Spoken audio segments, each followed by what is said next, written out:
We'll discuss who are the winners and losers, 6.41 lakh crore rupees, predictable access to 144 European Union subsectors, guaranteed post-studies visa framework of at least 9 months. Hello everyone, welcome back to Namma Laex Bengal presents current issue of the day. In today's episode, we'll discuss yesterday's discussion on India-European Union free trade agreement, which is being dubbed as the mother of all trade deals. So in today's video, we'll discuss the numbers, we'll discuss who are the winners and losers, we'll discuss which geographical region of India is going to be best advantageous in this particular deal. Okay, so let us start the discussion. So as I told you, it is the mother of all trade deals. So Portuguese Prime Minister Narendra Modi and European Commission Commissioner, European Union Commissioner Ursula von der and Rui Costa. Okay, next let us start. So in terms of number, I already explained you yesterday. So it is called as mother of all deals because of its huge numbers. The numbers, as I explained you yesterday, just let me rephrase it. It caters to 25% of the global GDP and 1/3 of the global trade, and brings together second and fourth largest economies, that is European Union and the Indian government or India, and unlocks preferential access of up to 75 billion in exports and abolishes tariff on 9,425 lines of Indian exports. So in numbers also it is very huge, and then this India and European Union free trade agreement is going to unlock an export engine of $75 billion. That is approximately 6.41 lakh crore rupees. So in export ready for takeoff, and this will provide direct pipeline to high value European consumers, and also it will result in massive scaling for Indian manufacturing industry as well as most important MSMEs. So very important in terms of numbers. Among this, 9,425 tariff lines have been crushed by this FTA, and the market access has been provided for 9,000 again, and zero duty exports, that is over 99% of Indian exports in value now enters the European Union duty free. You have to understand, 99% is the Indian export value, but the total articles is around 97.5%. Okay, so this is the numbers. And what are the other numbers? As I told you, it provides unlimited growth potential because it opens up access to 27 countries, which is accounting for an hoping $20 trillion market. Okay, so these are the advantages for India. As I explained to you yesterday, what are the advantages of European Union have been explained yesterday. Today we'll keep it to the significance of free trade agreement for India. Next, so this unlocks India-European Union FTA unlocks skill superhighway. That is, in service access, India gains predictable access to 144 European Union subsectors such as IT, finance, education, banking, etc., etc. And then student security. This is one of the very important aspect which is considered to be a big boost for Indian diaspora. Student security. That is, if at all a student is going to European Union for studies, he will be provided with a guaranteed post-studies visa framework of at least 9 months. Very important for Indian students abroad. And also there is an agreement on traditional medicines as well. Access for practitioners of Indian traditional medicines to work in European Union states under their home titles, such as Ayush. All the Ayush practitioners will now get access to European Union households or European Union markets in terms of medicine. So Indian traditional medicine is now going global. Next, this is being dubbed as a future ready pact. Why future ready pact? Because it talks about carbon support, that is CBAM. What is the CBAM? It is highly contested carbon border adjustment mechanism. So this is a mechanism of European Union which is aimed at increasing tariffs on any goods which is coming from a country which is emitting high number of greenhouse gases, which is emitting high amount of greenhouse gases. So if at all a product is done with the help of emitting more greenhouse gases or more specifically carbon dioxide, then they will be put with more tariffs. So that aim is to promote environmental friendly or green technologies or green products That is the aim from European Union, but it has been criticized from the world, throughout the world, because this is trade distorting measure. But here European Union agreed, and it has secured financial and technical support for Indian MSMEs to comply with carbon requirements. Wherever there is an issue with respect to CBAM, they will provide financial and technical support to Indian MSMEs so that they will be able to comply with the CBAM rules. Next, high-tech alliances. Alliances in deep technologies like artificial intelligence, and then clean technologies like green technologies, and also semiconductors. Semiconductor, most important product in the world at the moment. Next, family rates such as entry and working rates for dependents and families of intra-corporate transfer is as well very important. So it is not only focusing on the economy, but it is also focusing on Indian diaspora. Next, social security, a framework to engage on social security agreement over a 5-year horizon. Okay, so it is not just looking at the current context, but it is also looking at the future as well. Now, so what changes after the European Union Free Trade Agreement? Very important. So all these documents, all these images, I have taken it from the My Government official website or official Instagram handle. So this is fact checked, and everything is ready for preparation. So sector-wise snapshot of India's duty-free edge in the European Union.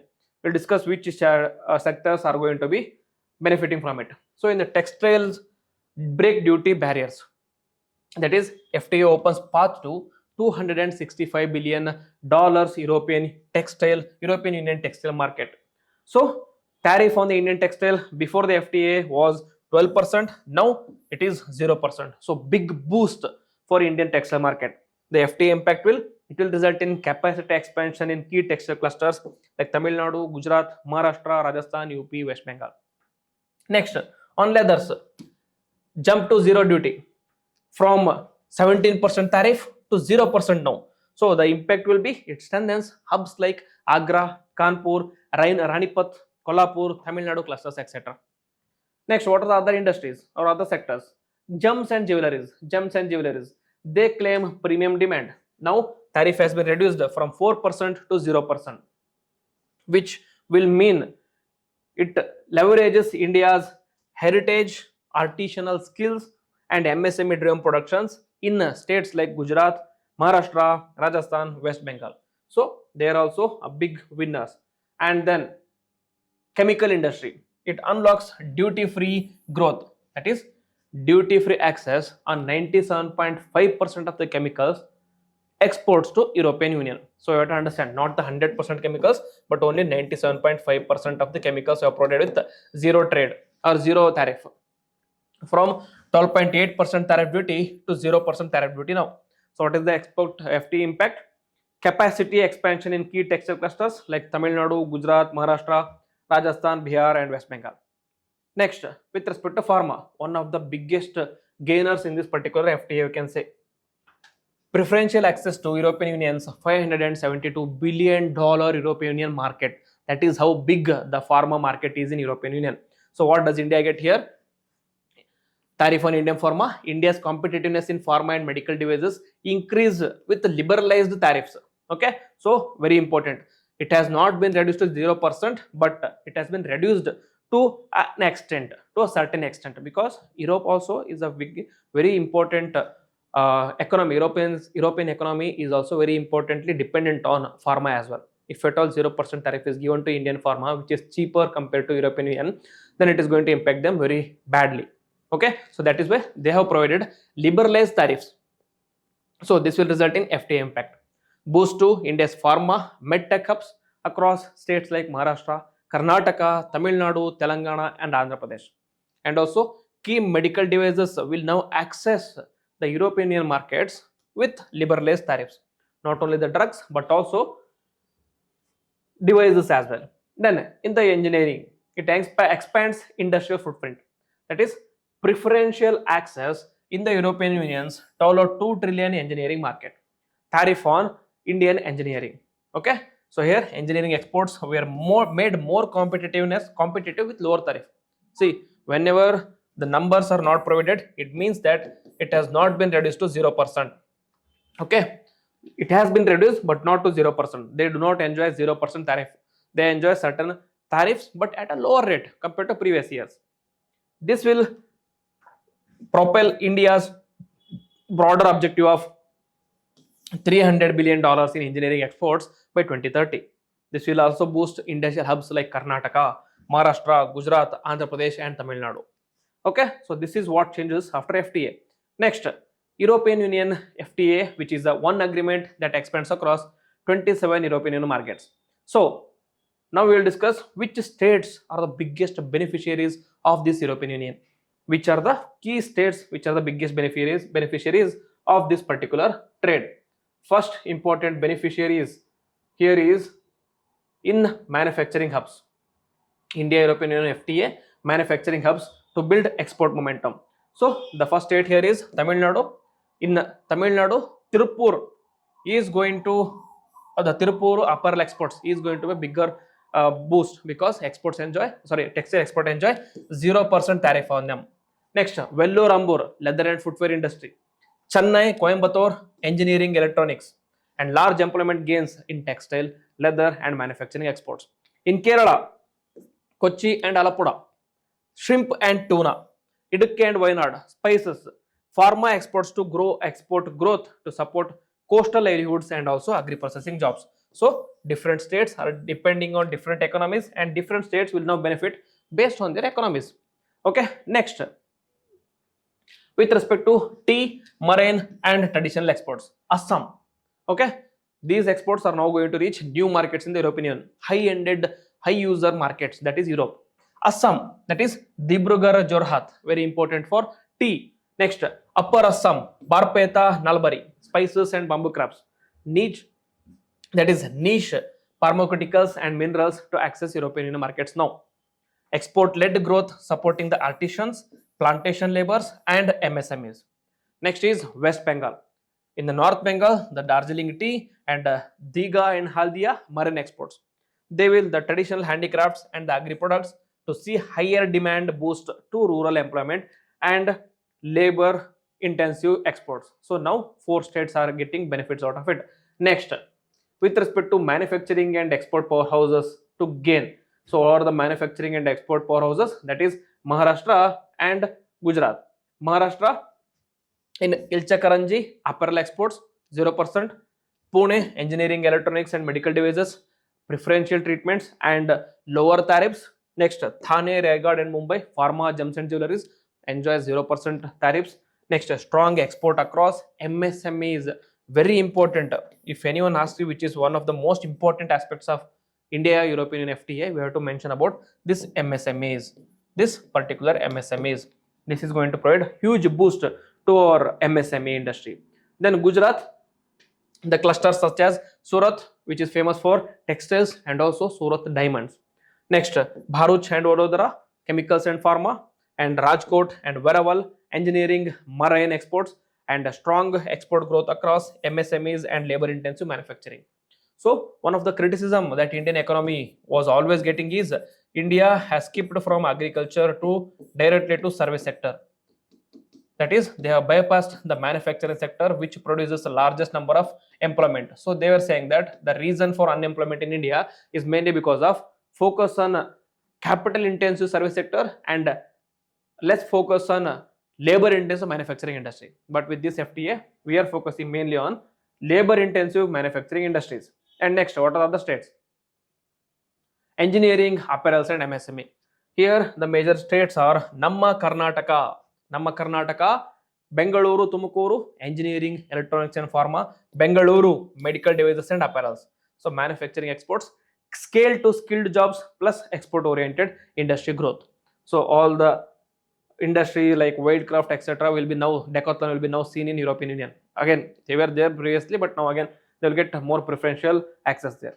Punjab in Ludhiana, garments and knitwear, Jalandhar, sports goods, and Mandi Gobindgarh, light engineering. So the labor intensive exports plus it will create MSME employment. And finally, boost to pharma and electronics. Here important states which are the major beneficiaries are Andhra Pradesh, in Vizag and Kakinada, shrimp and seafood, in Vizag again pharma, chemicals and electronics, This will result in export hubs in the coastal areas. Next, in Telangana, Hyderabad, Warangal region famous for textiles and apparels, and then Hyderabad for pharma, electronics and medical devices. So engineering goods will benefit from tariff liberalization. Next, in respect to labor intensive MSME and artisan, here comes the role of Uttar Pradesh and Rajasthan. In Kanpur and Agra, famous for leather footwear and leather industry, which enjoys 0% now. Sharampur, furniture and handicrafts, and then Noida and Western UP, electronics and agri exports. So strong boost to labor intensive exports and MSME driven employment. Again, the MSME keeps on repeating. And in Rajasthan, in Jaipur, gems and jewelry 0%. In Jodhpur, furniture and handicrafts 0%.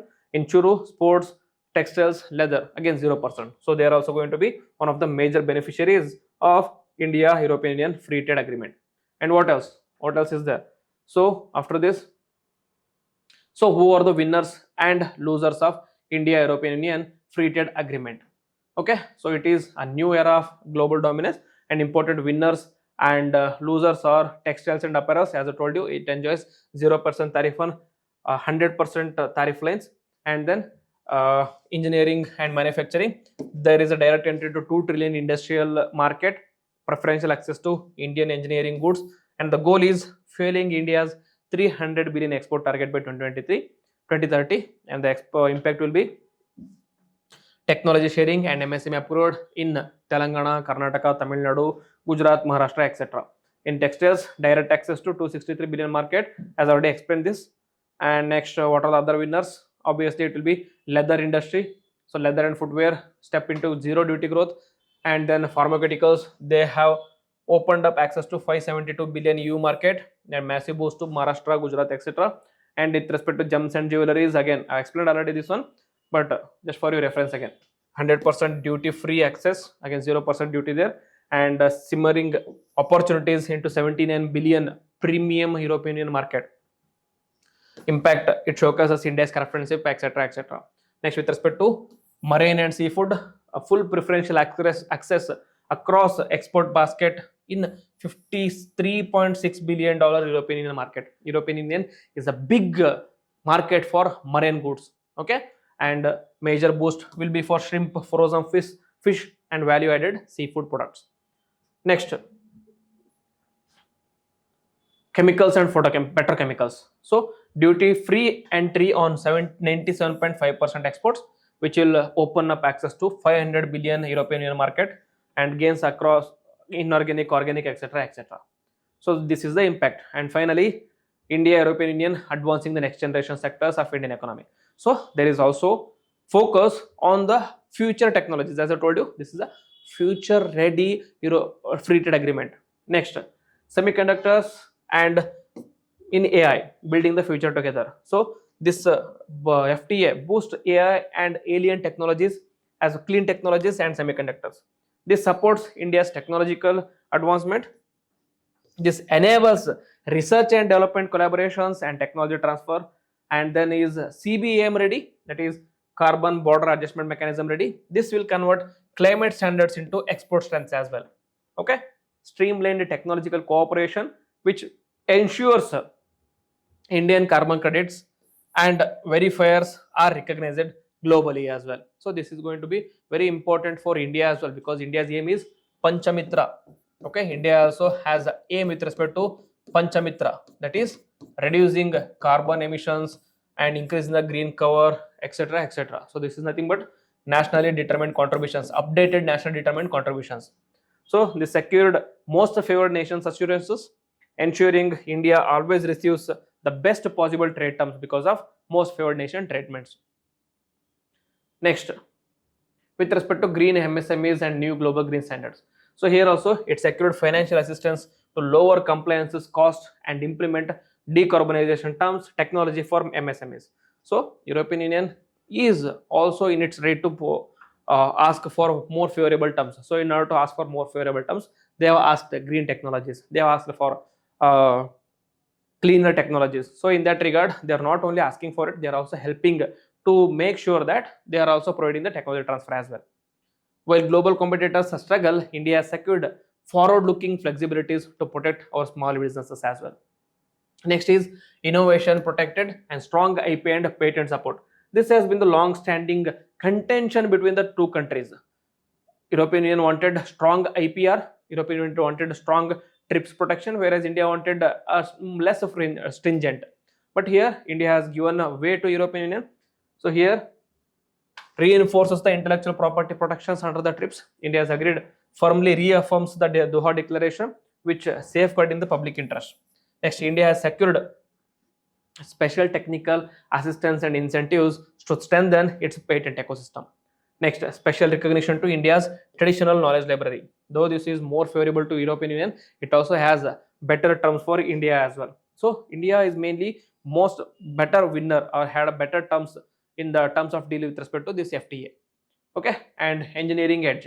India's new global advantages. This accelerates India's 300 billion engineering exports, unlocks a 2 trillion European market. So this is about FTA. So just these are all the important aspects of FTA, but also there are some issues with respect to FTA as well. What are the issues? The issue here is, though the agreement has been done, but we cannot expect implementation of this FTA before 2027. We cannot expect implementation before 2027 because European Union has 27 members. So all these 27 members have to come into agreement. Okay, only then this will be made into like applied. Okay, only then it will come into applications. And only 25% of the Indian export, only 25% of the Indian exports actually use existing trade deals. Okay, actually use existing trade deals because compliance is complicated. So even if 100% or 9,425 lines of articles have been provided with a zero tax exemption or a zero tax, even then 25% of the Indian goods are mainly integrated with European Union. So scaling it is a big problem. And finally, apart from this, one of the important issue is going to be CBAM. After all this, Indian goods, not gods, sorry, I'm very sorry, Indian goods will most probably be put with 10 to 15% tariffs according to European Union carbon border adjustment mechanism. Okay, so though this is a win-win situation for both the countries, but European Union has made certain what you can say channels so that they can protect their goods and their economy as well. But good, so majorly this was brought together because of Trump's 50% tariff on both India and European Union. Okay, so this is also serves European Union's China plus one strategy. So India is a beneficiaries of this, but we have to make sure that this free trade agreement comes and gets applied by 2027, and there are no rollbacks or there are no changes similar to 2007 and other things. So this is complete holistic review of India European Union free trade agreement. So taken a lot of time to explain this particular topic with the two classes and 2 sessions or 2 videos. So if you like the video, then please hit the like button, comment on it, and also share with your friends. And if you want any other topics to be discussed or covered in the class, do let me know. I'll be bringing videos on that as well. So with this, I will end the video. Jai Hind, Jai Karnataka.